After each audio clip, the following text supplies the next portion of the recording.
Assalamu alaikum bandiraɓe fulɓe on calminama. Voilà, donc hande kalden koye toɓɓere faade wonde université Cheikh Anta Diop mo Dakar to duɗol manggal to.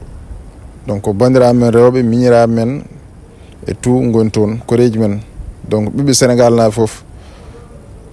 Voilà, donc ko kewi toon ko ene muusi, yimɓe kaldu gonga ene muusi, woto ɓe kaldu ni ɓe kalda ga, kalno wano wade noon e kalno wawi wade. Ɓe gona ennemi ji les forces de l'ordre, ɓe gona ennemi ji police o, ɓe gona ennemi ji soldat, ɓe gona ennemi hay goto leydi he, ko sukaɓe leydi ɓiɓɓe leydi namdorotoɓe droit mumen, ce qui leur revient de droit, ils revendiquent leur droit. Donc c'est un devoir faade Sénégal, faade gouvernement Sénégal wonande hokkude étudiant ji bourse uji mumen. Kalno noon no wawi wade, étudiant ji kalnoɓe lawrude, kalno wawi sifrade. Université Cheikh Anta Diop, police fota nadde toon ha hen naaray kuɓeje, ha hen naaray gonande nokkuji mabɓe, ene waɗa mabɓe lacrymogène aji, ene waɗa ɓe torturé ne fiyaɓe, ɓe bonni matériel aji mabɓe, motoji mabɓe tout, ɓe pi sukaɓe ɓe bedde cuuɗi mumen jeygue lacrymogène aji ha kuɓɓi, ɓe ndiwi ene juuɗe mumen ene kela, ɗo yimɓe kaldu gonga. Donc le pays il va mal, le pays va mal parce que ceux qui ganduɗa hoorema nous dirigent, ils n'ont pas de langage clair, en plus ils ne respectent pas. Ceux qui dirigent nos pays ne respectent pas. Ce pays-là, ça ne changera pas. Nous n'avons pas de dirigeants honnêtes. Donc, voilà. Il y a un prétexte où le gouvernement a sorti de faux manipulation. Comme il faut que et le problème dans le Sénégal, c'est qu'à la soutien, Sénégal à la soutien.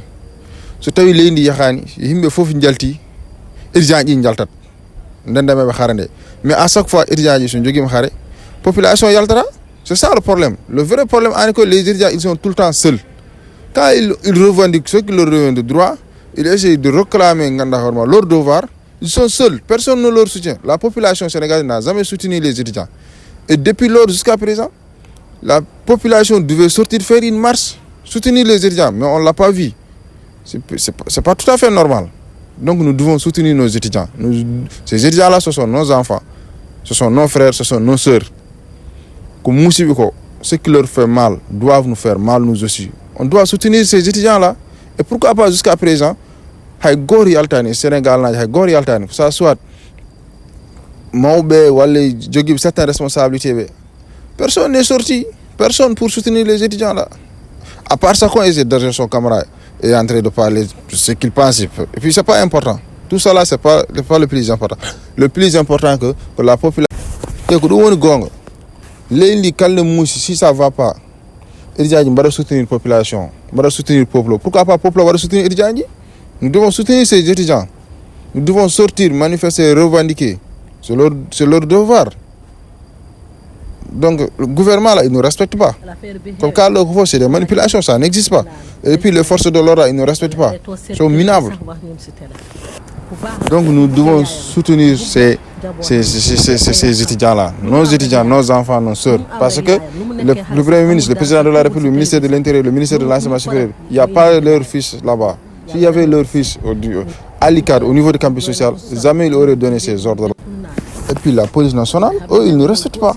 Ils sont là pour travailler, pour sécuriser le pays, mais pas pour quand même pour maltraiter les étudiants. Nous ne sommes pas des ennemis. Les étudiants ne sont pas leurs ennemis. Ce ne sont pas de vrais soldats, eux.